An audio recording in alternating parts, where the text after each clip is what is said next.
Hello, and welcome to What is Innovation, the podcast that explores the reality of a word that is in danger of losing its meaning altogether. This podcast is produced by OUTLAST Consulting, LLC, a boutique consultancy that helps companies use innovation principles to solve their toughest business problems. I'm your host, Jared Simmons, and I'm so excited to have Annabel Mendez on the show today. Annabel Mendez is the founder of Aromalief vegan pain relief creams, with a mission to bring pain relief to women suffering from chronic pain by combining nature with science. Annabel is a mechanical engineer, psychologist, MBA, and mother of two that recently became a homeschool teacher due to the pandemic. That sounds like fun. Hoot. Annabel, thanks for joining us today. Thank you for having me, Jared. So I'd like to start off with the same question for everyone, which is, what is innovation? Okay. There's so many books on innovation and people have so many ideas about it. And I'm sure that you've already gotten some great answers from other guests. And the way that I like to look at innovation is a little bit more from a human standpoint than necessarily a product or a machine. And when I think of innovation, I think that a critical component of it is what is the intent of the new idea, the new product, and the new philosophy. And I think that anything that is created new and different with the intent of helping somebody out other than yourself, in my opinion, is innovation. It's about moving humanity forward. Well, that's great. I love that you have so many layers to that definition, and it seems like it could almost fit any number of situations. Yeah, I mean, I don't think that innovation can just be limited to a physical product. I think a lot of people, by narrowing down the definition, it really hurts us as a whole, because I've heard so many people say things like, I'm just not innovative, because maybe their profession is being a lawyer, or maybe they're a librarian. But innovation can happen in so many other ways. And if we don't expand the definition, I think it really puts us in a position of not moving forward in the multiple dimensions that it can exist, because we can't just be innovative in technology. We can't just be innovative in the traditional realms. We need to innovate in all different angles. We need to innovate in education. We need to innovate in knowledge, in thought process, in plays, books. I mean, everything that really enriches our life. Well said, well said. And I think it's a matter of domain, but it's also a matter of you and I, we grew up professionally in the same big company, and I think sometimes in big companies innovation gets siloed within the company. There are people who are responsible for innovation and then people who aren't, which has always been strange to me. Yeah, and it puts a lot of pressure on the people that have the title of being innovative, and I think that is also something that is negative. And if you had everybody being in charge of innovation, imagine what can be possible. I mean, once you put the title on that one person, that one group, you have significantly limited what can be done in that organization. Couldn't agree more. As an innovation team, and then there's a current business team. Right? So tell me a bit. So we've talked about what innovation is. Tell me what it isn't. So just thinking about the original idea of what I had about like positive intent, I think that when you create something intentionally to harm, it sets you back significantly. And what do I mean by that? I mean, there's so many talented people that have a lot of creativity, and they use it for things that are to scam others. So, for example, I mean, the first person that created I'm going to call up older folks and I'm going to pretend like I'm from the Social Security office to get them to give me their credit card. Right. Pretty creative person, not innovative. It sets back society. Anything that's setting back society is not innovative, for as new and novel as it might seem. innovation definitely has to have a component of moving us forward and not setting us back. So new and different doesn't equal innovation in your eye. No, not unless it's moving us forward as a society. And what does forward look like? Great question. Great follow up question. I think that moving us forward means providing more opportunities for others, more opportunities for people at all levels of society, opportunities to make them whole as people, to create jobs, to have education, to have healthcare, to have joy. Mm, I mean, sometimes I think that we forget those simpler things too, like there has to be joy and happiness in life as well as economic prosperity. And that to me is we're where we're moving forward, where society as a whole is not destructive but constructive. mhm. I think also the environmental aspect of things is important too. Sometimes people do things that are harmful out of desperation. Right. And the more innovative that we can be as a society where people don't have to feel that desperation, I think the better off every person becomes, the better off the planet becomes, the better off we can continue to sustain life in a meaningful way for years to come. It's beautiful. Well said. And I think the key is, what I'm taking from what you're saying is that forward-looking view of um, society and people, and the human race, for lack of a better term. But feels like your definition of innovation um, is one that involves more than just yourself. Yeah. I mean, it has to, right? So a lot of times I feel like when people are trying to be innovative, right? And what does trying to be innovative means? Like they are putting pressure on themselves to come up with something. If somebody's statement says, how do I come up with $1 million idea? You're not working towards innovation. Hmm. You have to ask yourself, how can I make life better for at least one other person than myself? Right. And then you can really get the ball rolling. And and that's important. When you come at it from the standpoint of helping others, then the innovation really becomes bigger and better than when the motivation is how can I make $1 million? Right, right. And I would imagine it also keeps you kind of in problem solving mode versus, uh, you know, focused on how to generate revenue from something. Yeah, because if you think about innovation from the standpoint of the scientific method, and your hypothesis and your background and everything has to do with $1 million, that's the problem that you're solving for, which is not really a problem. You're solving for an outcome. Right, right, And unless you reframe the question and everything else that has to do with the scientific method in the very plain, then you're not really going to get to solving anything that'll bring about the innovation. I love that, and I wonder, since I've known you for a while, I wonder how, if 2020 Annabelle gave a beautiful, amazing answer, would that have been 2005, 2010 Annabelle's answer? I don't think so. I think that my 2020 answer is based off of just experience Hmm. and having gone through other cycles. We've known each other since 2002, Yeah. which is a really, really long time.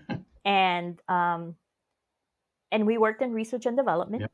and we had these titles that were be innovative, create the next test method, the next whatever initiative Yeah. we were going to be working on. And I would say that I have definitely matured since then, where I've always been curious. I've always been curious. And I think curiosity is a key part of being an innovator, because you're always trying to, the fact that you have to go out and search and do various iterations of whatever you're doing, like that's definitely key to innovation. But I think that the things that were important to me back then are not necessarily the things that are important to me now. Things like promotions Mm-hmm. and raises. So you don't do it. I guess at that point, I wasn't really doing it for um, the betterment of things. It was more about the recognition. Right. Right. Yeah. And as I've gotten older, like I've really shifted that the definition, and I think it has also enhanced the quality of my work by being a problem solver to help others versus a problem solver for recognition. Yeah. I think we all kind of, growing up in that environment, got kind of locked into you need to do X, Y, and Z to get, A, and it's just really cool to see, once you break out of that, the cool things you can do for the world. Mm-hmm.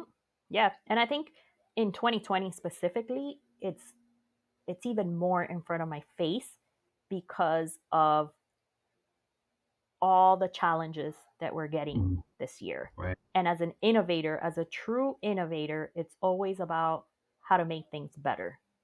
And when things are going really, really bad, you can either fall into the trap of that's it, we're doomed, or you can really excel at honing into your innovation skills that you've had for a long time Mm, to push through that and really come out with something that is going to help the world get out of this phase, because it's going to take us a few years to get out of this phase that we're entering right now.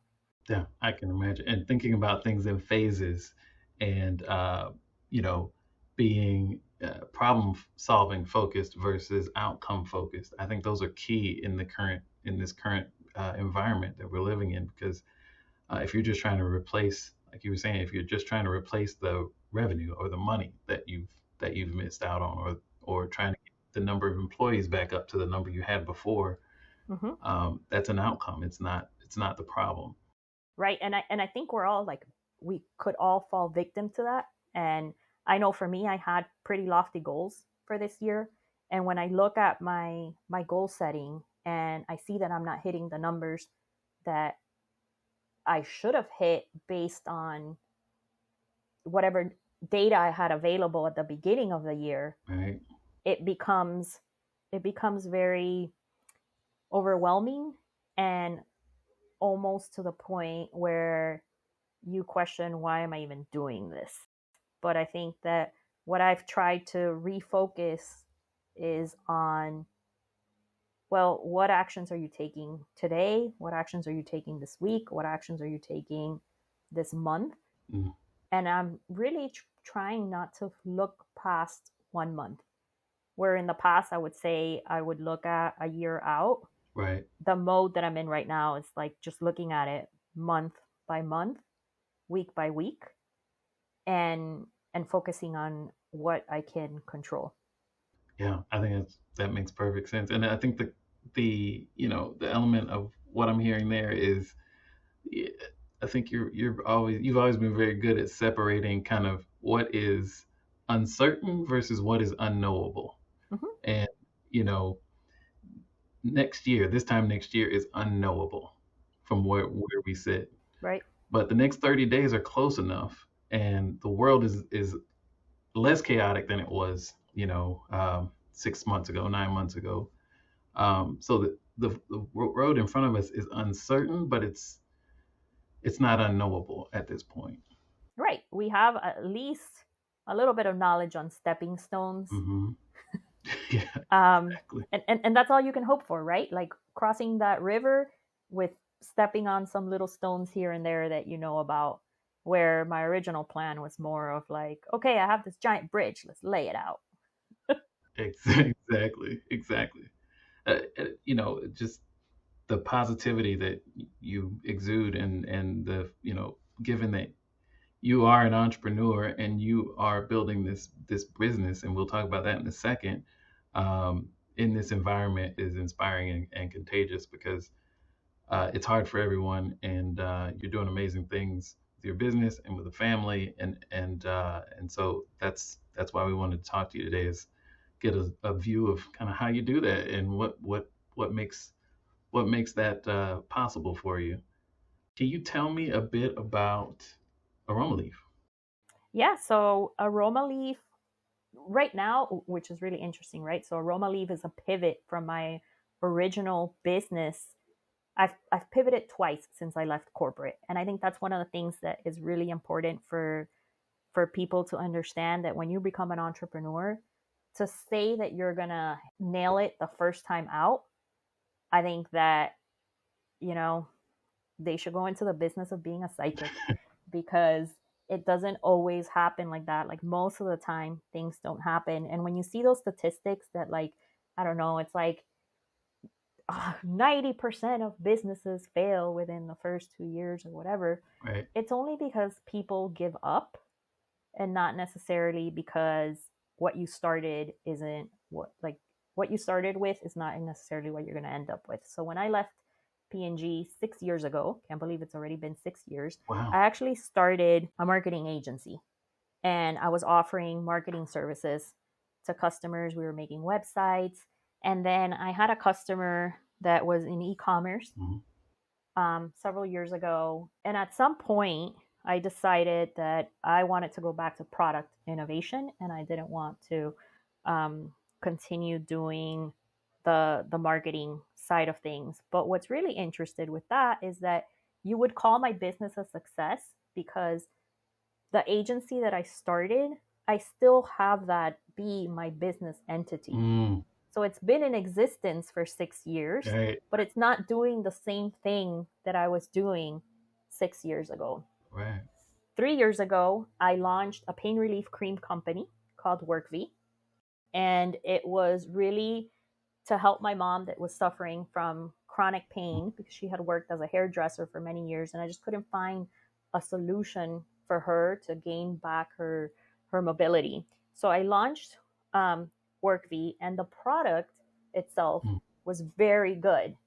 But the marketing story, it just never got attraction. It never got a following. It didn't have a niche. But I gained a lot of information that first year. Right. And I started talking to the few customers that I had. I mean, it must have been like a couple hundred customers. I started talking to them. I started learning more about the industry, learning more about pain in women, and why was there so much more pain in women than men. And yet most of the products are really marketed towards men. They burn a lot, they smell. It's for like the locker room, it's for like these athletes. Right. And then meanwhile, you have 90% of women. So 90% of people who suffer from fibromyalgia are women. Wow. And nobody's like really addressing those needs, because most doctors are men, and they just say things like, oh, maybe she's just exaggerating. Maybe the pain is not that bad, but it must be a hormonal thing. Right. I mean, there's still a lot of research that needs to be done in that area, but I learned from that. And this was a very tough time in my business, because WorkV had only been in existence for about a year and a half. But I knew that I wasn't going to be able to grow it in the current form. And that's when I launched the next brand, which was Aromalief. And Aromalief was a project that actually took us about 6 months to launch, which was very fast, but that's because all the ideas were already there. Even the name, Aromalief, it's the combination of aromatherapy and pain relief in one. We actually have that name trademarked. We were able to register it, and it's so intuitive, but it really came from understanding the market and then making that bold decision to launch a second brand, even though the first brand had only been around for a year and a half. Right. Right. But Aromalief has continued to grow because we are really addressing that need of a woman who's suffering from chronic pain, and she wants a more natural option, but also based on science. Right. So it's not just like, here's this magic potion, Right. rub it and you will win the lottery. I feel like everybody's over promising, and what we try to do is research our ingredients as much as we can, so that we provide the relief that women suffering from chronic pain get without jeopardizing their overall health, which I think is a huge problem. You know, everybody's talked about the opioid crisis Right. in this country and elsewhere. And that was the biggest push to say, if you're going into this market, like, do it right, make it happen, launch that second brand. And I was very nervous when I launched the second brand because we are a self-funded company. Right. This is something that my husband and I have funded every single dollar Wow. that has gone into it. We compete against massive, massive pharmaceuticals in the space Yeah. that have unlimited budgets. And we really count on word of mouth and just having a superior solution for these women and understanding them not just from what do they buy, where do they shop, but being compassionate. I think that the way that we answer our emails, the way that we structure our blogs, it's coming from a point that really lets them know we understand your pain. Mm-hmm. We're here for you. We're not going to judge you, and we're not going to try to steal your money. And I think that has really helped us to grow our business and to have such loyal fans coming back. I mean, who can say that a pain relief cream has fans? But the way these women talk about it and the way that we've been able to impact their lives, it is like they are fans, and I think that's important. Any category can really create loyal customers that love your product, even when it's something that that you wish they didn't have. Right. So yes, my business is to sell pain relief creams, but and we've had this happen where we have a customer saying, hey, listen, I need to cancel your subscription because I feel great. And to me, that's like, wow, that's amazing. Yeah. That is amazing, because the ultimate goal is for them to find pain relief. And maybe that customer, I'm not going to earn their business, but she'll tell other people. And just having that satisfaction on days when it's really difficult to continue with the business, because we've had numerous setbacks, like every business does, but it helps me to carry forward, because I know that I've been able to help at least one person, and I'll probably be able to help another person. And that fits your definition of innovation, doesn't it? Mm-hmm. Help at least one person. Yeah. Sometimes, that's it. It always starts with one person. Yeah. One person. I'm much, and I tell this to my kids all the time. I'm like, you matter. Every person matters, and I think that when people stop believing that, that's when things start to go wrong. But I think that every single person matters. Every single person can make a difference, and it everything happens by one at a time. Yeah. So it like really catches on.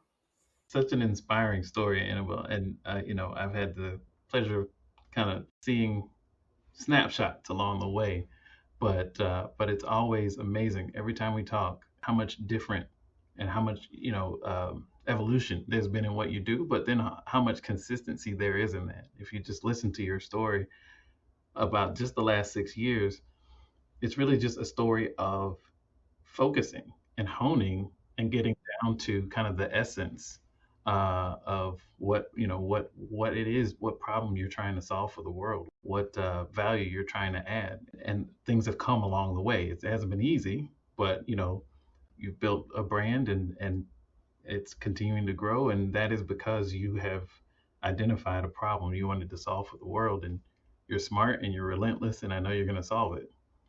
Thank you. And I think that the other part here too is having the people around you that support you. So today we're doing this podcast, but I know that when I've texted you and I'm like, the world is falling apart, and you're coaching to overcome these emotions, because business is very emotional too. You have the numbers and you have the things that are very tangible, but a very large component is also like managing the emotion through rational thinking. And I think that's the part that you have helped me with the most, because you're very calm, and you can see it from an outside perspective, and just kind of, we can talk through how do we get to the next step. But I've had things like manufacturer issues, um, having to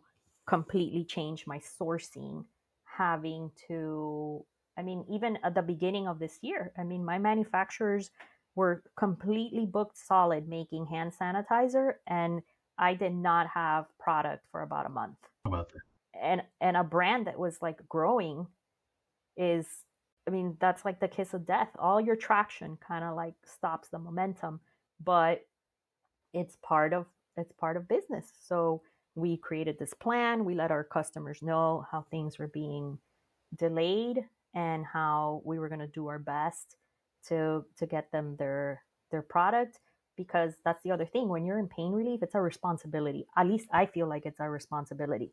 If I'm not delivering that product for that person, they're gonna not feel well, Right. for that amount of time. Right. And so my constant thought is, okay, how do I get this product to them so that they continue to feel well, to improve, to carry out with their life? I mean, for some people, it's to the point where it helps them to get out of bed for the day. So when you have that sense of like purpose, it really helps you to overcome these things. But also having the right guidance, the right counsel during times where things are very difficult, I think that's like really, really important. Yeah, things like that are indispensable. I know you played that role for me as well, and other folks. The entrepreneur life it's a team sport. You may Mm-hmm. Yep. be a company of one, but it's still a team sport. So I can't let you get away without asking one last question about advice. Your perspective has evolved, as you said, it has evolved and changed over the course of your career. Um, what advice do you have for people who are young in their career, or just innovators of any kind, people who are interested in the space and thinking about how to be more innovative? I think that learning is the most important thing to do, and learning from every single experience, because what that allows you to do is to build on little building blocks. So, for example, what I learned at P&G, I was able to apply for the marketing agency. Mm-hmm. What I learned in the marketing agency, I was able to apply for the first cream. What I learned for the second cream. So none of it is a throwaway. Mm-hmm. And I think that is one of the very few things in life that it's 100% guaranteed. Any skill that you're learning, any training that you're taking, any opportunity to learn is definitely one that you should be taking along the way. So I think that's part of it. The other piece too is just know that you're on the right path. You don't know what that path is, Right. but just know that you're on the right path, especially when you want to give up. Yeah.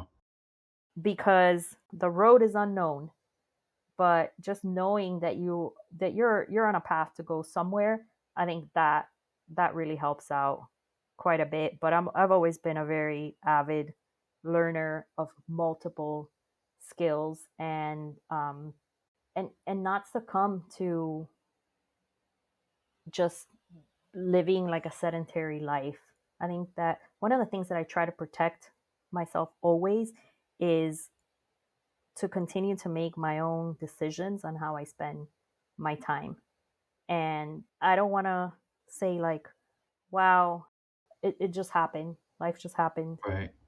Like, I think that for me, it's continuous learning. So be patient. Where you're at today may not necessarily be where you will be tomorrow or a few years from now. But always stay true to who you are, Mm-hmm. because that's something else that has happened. I was offered to for somebody to buy my formula. They were going to completely change it and become something that I knew was not going to be right for the consumer. And I passed up on that opportunity because it's not all about money. Yeah.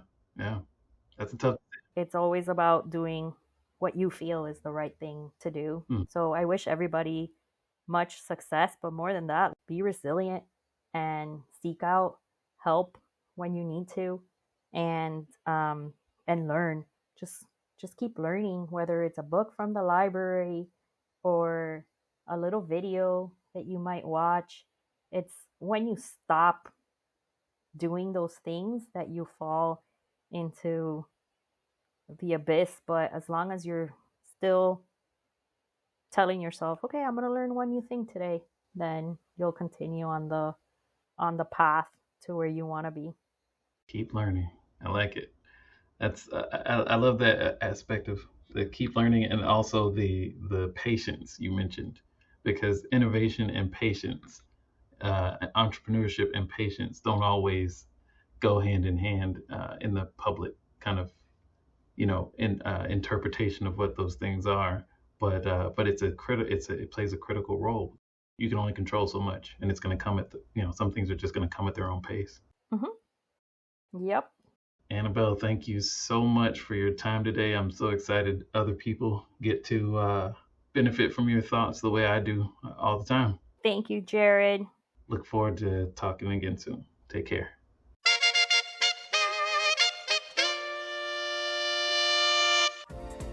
We'd love to hear your thoughts about this week's show.